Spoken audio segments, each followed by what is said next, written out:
Oleme taas tasahilju sügise ja vihmaste ilmade vööndisse jõudnud. Seega on autoroolis olles oluline korralik väljavaade. Selle tagavad loomulikult autokojamäed. Millal tuleks neid vahetama hakata?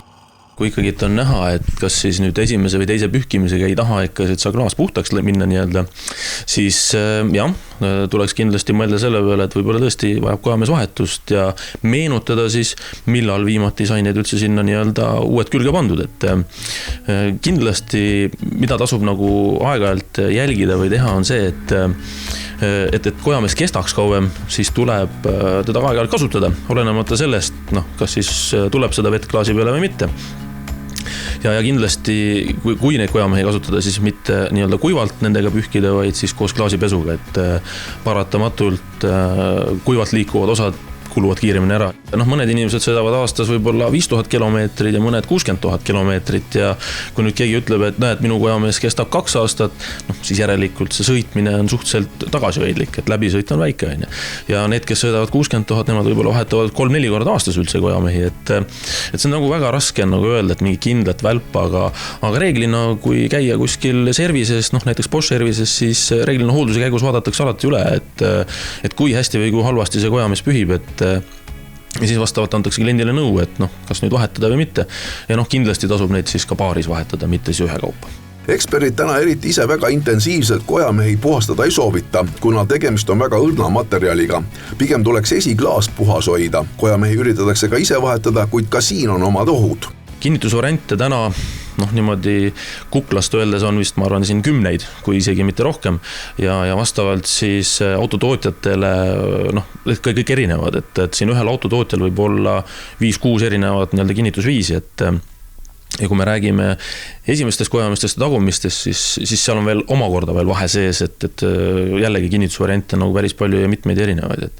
Ja osadel on nii-öelda peidetud kojamehed, osad on siis avatud kojamehed, raamiga kojamehed, hübriidkojamehed, et kõik need mängivad rolli, et kuidas see kinnitus seal on. Kojameeste peal on ka QR-kood olemas. Kas seda koodi ka skaneerides saame ka natukene targemaks juhul, kui ikkagi üritame seda kojameest ise kodus vahetada? Jaa, kui me räägime nüüd täna Boschi kojameestest, siis Bosch on nagu selle eest hoolitsenud, et inimesel oleks võimalikult lihtne ise hakkama saada. Ja see QR-kood ongi selle jaoks mõeldud seal taga, et skännid selle sisse, ta automaatselt juhatab sind selle sama tootekoodiga lehe peale ja seal on siis õpetlik video, kuidas siis kõige lihtsam ja kõige ohutum on siis kojamees ära vahetada. No siin on meil lahti laotatud autoga võtti peal üks Bosch Aerotwin kojamees, siin sees on selline väikene karp veel ja siit tuli välja veel 4 erinevat kinnitust. No siin on küll juba suhteliselt raske, kuigi siin taga on olemas ka autode margid ja väljalaskaastad, kuhu nad sobivad, siis siin praegu jään täiesti jätta 4 tükki, ma ei oska küll neid kuskil panna. Ei tegelikult on suhteliselt lihtne, et jah, et nagu sa just ütlesid, et siin karbi peal on ilusti kirjas, millistele mudelitele nad nagu siis nii-öelda külge sobivad, et tegelikult jällegi siin on küljes QR-kood, mis suunab teid siis vastavale leheküljele, kus siis on see kiire juhend, aga kõige lihtsam on see, et kui te saate nüüd sellise komplekti kojameest poest, siis tuleb vaadata, et milline kinnitus on endal auto küljes. Et auto küljes reeglina saate kohe aimu ja ka reeglina on siin sees, selles samas väikses karbis, selles on väike juhend sees, et millisele mudelile sobib siis milline kinnitus.